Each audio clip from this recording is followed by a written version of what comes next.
यहाँ देख लीजिए, वर्ग समीकरण बनाइए जिनके मूलों का योगफल और गुणनफल निम्नलिखित है। यहाँ देख लीजिए, मूलों का योगफल क्या है, ऋण 4 और गुणनफल ऋण 12। समीकरण बराबर क्या होता है, कैसे बनता है, x वर्ग ऋण, ये ब्रैकेट के अंदर मूलों का योग गुणित x धन मूलों का गुणनफल बराबर 0। x वर्ग, देखो मूलों का योगफल हमको जोड़ा हुआ दे दिया था, हमने रख दिया, ऋण बाहर रह गए है, अंदर भी क्या है, ऋण 4 है, तो हमने ये ब्रैकेट में रखा है, गुणित मूलों का गुणनफल कितना है, धन में है, ये यहाँ धन है,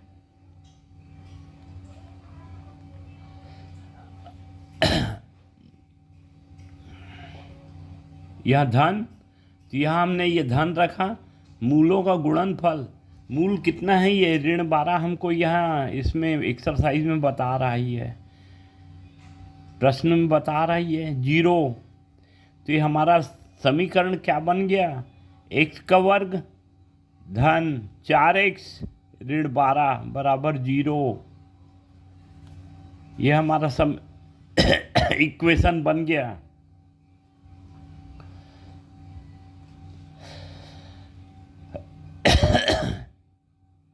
दूसरा देखिए, मूलों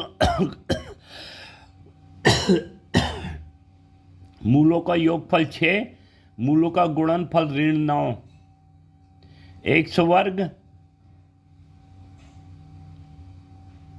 यहाँ देखो बाहर ऋण, अंदर में क्या है, 6 है, यहाँ 6x धन ऋण 9 बराबर 0।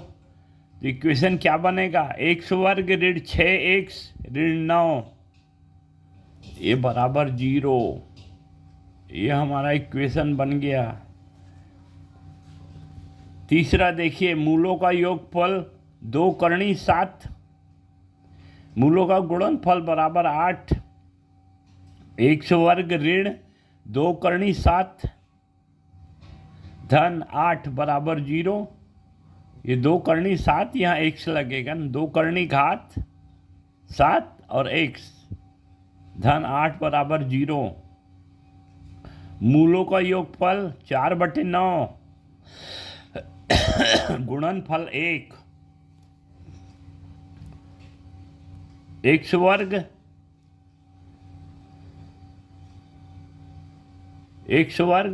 ऋण 4/9x धन 1 बराबर या 0। अब यहाँ देख लीजिए, ये क्या है, मूलों का योगफल यहाँ तो दे रहा है, मूलों का गुणनफल कितना है 1। देखो यहाँ 9, यहाँ देखो 4/9 है, तो इसको हमको 9 को हटाना है, क्या करेंगे, पूरे इक्वेशन को 9 से गुणा कर दिए, तो क्या हो गया, 9x वर्ग ऋण 4x धन 9 बराबर 0। यहाँ x में हमको मूलों का योग में क्या दे रहा है, 4/9, तो ये 4/9, तो अब ये तो 9, तो इसको तो हमको पूर्णांक में बनाना है, तो 4 का पूरे इक्वेशन में 4 9 का गुणा कर दिए है, तो ये क्या बन गया, 9x वर्ग ऋण 4x धन 9 बराबर 0 है। देखो प्रश्न दूसरा, वर्ग समीकरण बनाइए जिनके मूल निम्नलिखित हैं। पहला मूल है 7 और 4,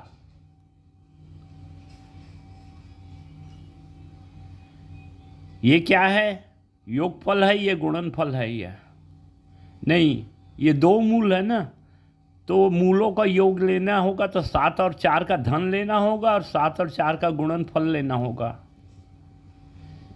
x वर्ग, मूलों का योग क्या है, 7 धन 4, ये मूलों का योग ले लिए, बाहर ऋण चिन्ह है, धन 7 गुणित 4, इक्वेशन क्या बनेगा, x वर्ग ऋण 11x धन 28, ये हमारा इक्वेशन हो गया।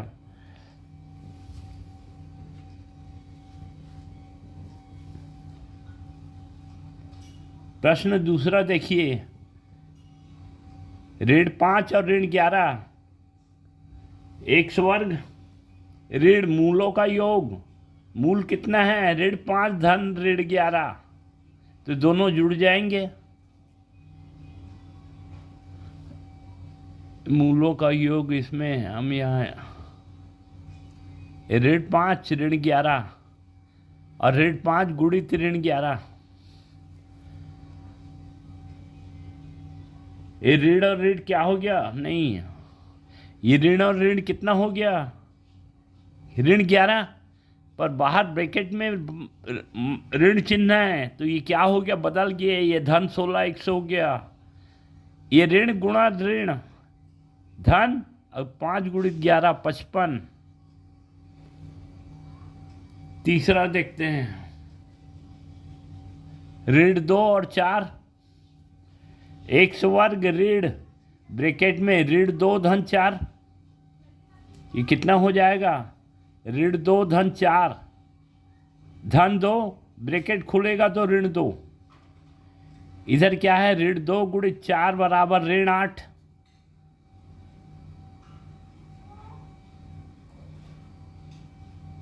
तो हमारा इक्वेशन क्या बन गया, x वर्ग ऋण 2x ऋण 8, ये इक्वेशन चौथा देखते हैं, 12 और ऋण 24, x वर्ग ऋण मूलों का योग 12 ऋण 24 गुणित x, गुणा में ये x से यहाँ लिखना है ना, धन 12 गुणित ऋण 24, यहाँ देखो 12 और ऋण 24 क्या हो गया, ऋण 12, कोष्टक खुलेगा तो क्या हो गया, धन 12, ये यहाँ 24 और 12 288 और यहाँ ऋण चिन्ह है तो ऋण 288 बराबर 0 हो गया ही है। पांचवा देखिए, 4/5 और ऋण 3/5, x वर्ग ऋण मूलों का योग, यहाँ क्या है, मूल क्या है, 4/5 ऋण 3/5, तो 4 ऋण 3 बराबर क्या हो गया, 1/5, बाहर साइन माइन ऋण का तो ऋण 1/5, यहाँ 4/5 गुणित ऋण 3/5, 4 3 12 और ऋण में अब बटे 25। छठवां देखिए, 4 और 4, x वर्ग ऋण ब्रैकेट में 4 धन 4 कितना हो गया, 8, ब्रैकेट खुलेगा तो ऋण 8, मूलों का गुणनफल 16 धन 16 बराबर 0। सातवां देखिए, ऋण 1/3 और 2/5, x वर्ग ऋण, देखो यहाँ ऋण 1/3 है और धन 2/5 है, यहाँ एलसीएम कितना लिए, 15, तो ऋण 5 धन 6/15, देखो एलसीएम भी लेंगे तो भी नहीं ले, एक ही बात है, नहीं लेंगे तो डायरेक्ट भी गुणा कर सकते हैं, 5 गुणित ऋण 1 ऋण 5, 3 गुणित 2 6, इधर बीच में धन का चिन्ह है, बटे दोनों का गुणनफल ये नीचे,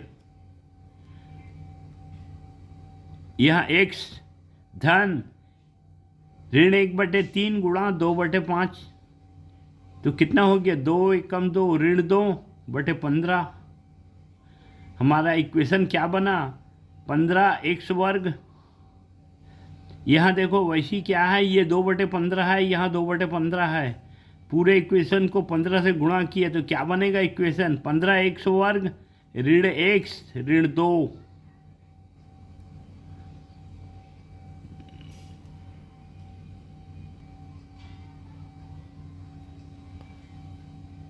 यहाँ देख लीजिए 8 और 3, x वर्ग ऋण मूलों का योग गुणा x धन मूलों का गुणनफल, यहाँ देखो ऋण एक 8 धन 3 ये 11 और बाहर ऋण चिन्ह है तो ऋण 11x धन 8 × 3 बराबर 24 बराबर 0। ये हो गया हमारा।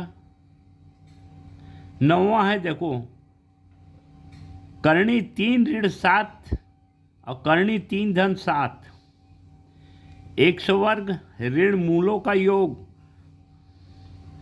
देखो करणी 3 ऋण 7 धन करणी 3 धन 7।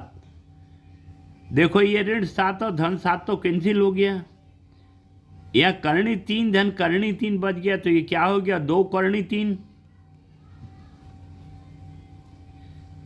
यहाँ देखो करणी 3 ऋण 7 गुणित करणी 3 धन 7।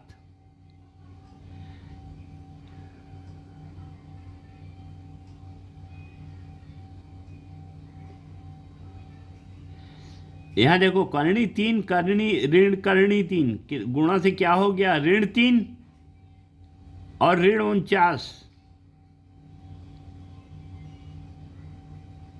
यह क्या करणी 3 यहाँ करणी 3 धन में है ना मेरे से यहाँ ऐसा लिखा दिख रहा था करणी धन ही है। करणी 3 कितना हो गया 3 ऋण 7 और धन 7 का गुणा ऋण 49। 3 धन 49 बराबर कितना हो गया 3 धन 3 ऋण 49 तो ऋण 46 बच गया बराबर 0। हमारा इक्वेशन क्या बन गया x² ऋण 2 करणी 3 x ऋण 46 बराबर 0।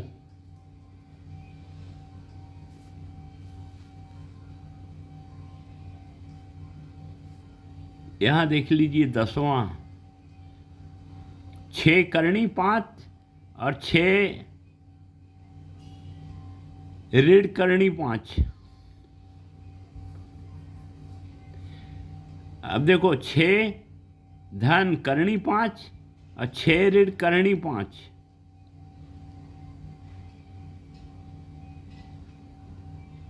छः धन करणी 5 यहाँ करणी ऋण 5।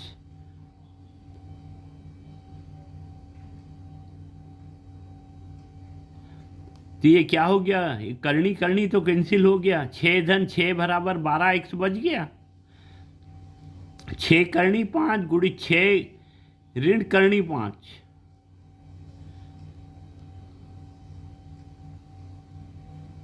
तो देखो ये करणी और ये ऋण करणी गुणा होके क्या हो गया ऋण 5 और ये 6 छक्के 36 ऋण 5। इसको लिख देते हैं तो अलग से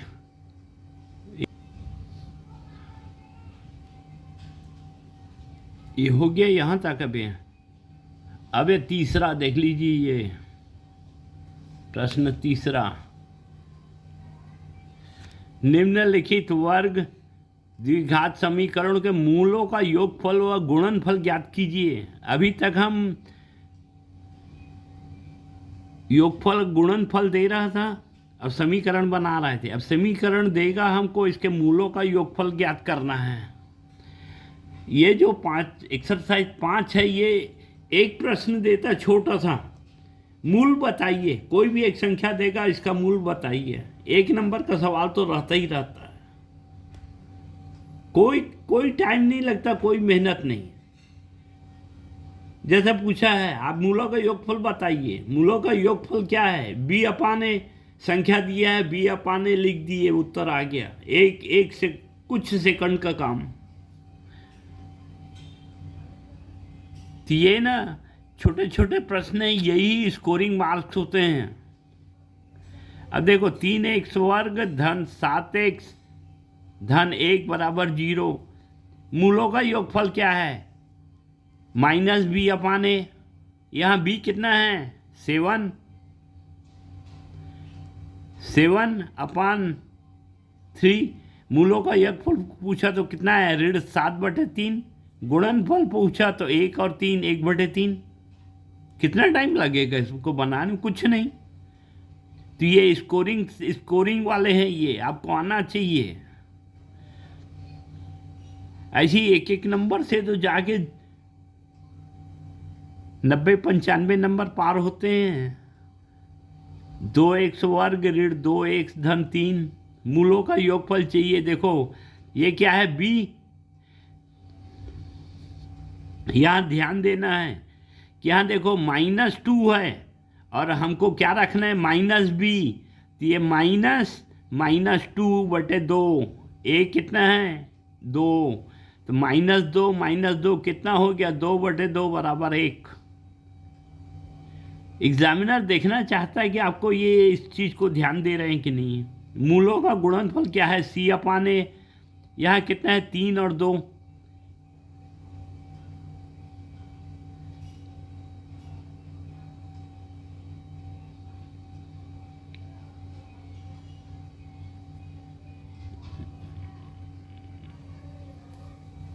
यहाँ देखो मूलों का गुणनफल, यहाँ कितना है 3 और 2। ये 3 और 2 तो कितना आ गया, 3/2। यहाँ देख लीजिए तीसरा, 3x वर्ग ऋण 5x ऋण 2 बराबर 0। मूलों का योगफल देखो, ऋण b, देखो यहाँ ऋण b है और यहाँ ऋण 5 है, तो डबल ऋण होने से क्या हो गया, ये धन हो गया। तो इसीलिए इसको ऐसे लिखते हैं। ये ऋण ऋण डबल लिखेंगे तो बनेगा ही नहीं, इसलिए ऋण एग्जाम में ऐसे ही आपको लिखना पड़ेगा, ऋण ऋण और ये ऋण 5/3, तो क्या हो गया 5/3। मूलों का गुणनफल देखो, मूलों का योगफल अगर ऋण में दिया है तो धन में आएगा, धन में दिया है तो ऋण में आएगा। यहाँ देखो ऋण में दिया है तो हमारा किस में आएगा, धन में आएगा। ये ध्यान रखने की चीज़ है। ये मूलों का गुणनफल क्या है, c/a। c कितना है,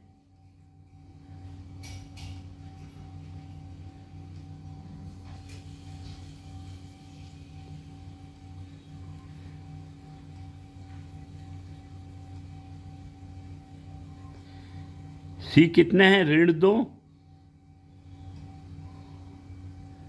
और 1 कितना है 3, तो ये ऋण 2/3।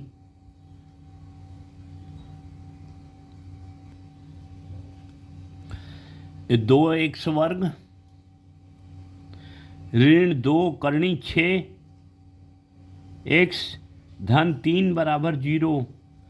देखो b क्या है, ऋण 2 करनी 6, तो बाहर देखो ऋण रहेगा और ऋण 2 करनी 6/2 बराबर क्या हो गया, देखो ये ऋण ऋण धन हो गया, 2 करनी 6/2। देखो ये 2 कैंसिल हो गया, तो क्या हो गया ऋण 6। मूलों का योगफल क्या आया, ऋण 6।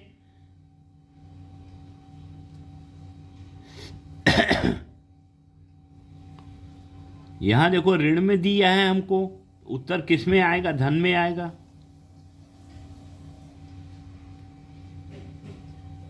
पांचवा, x वर्ग धन 6x ऋण 6 बराबर 0। मूलों का योगफल, यहाँ देखो धन में दिया है तो ऋण में आएगा, यहाँ धन में है तो ऋण x b लिखा हमने, तो ऋण 6 अब /1 बराबर ऋण 6। अब देखो यहाँ मूलों का गुणनफल में ऋण दिया है तो ऋण में ही आएगा, या ऋण 6/1 बराबर ऋण 6। देखो इसके मूल क्या हैं, दोनों एक जैसे आ रहे हैं। इसका अगर आप क्वाड्रेटिक इक्वेशन में फार्मूले में पुट करेंगे तो इसका d का मान 0 आएगा, करके देख लीजिएगा।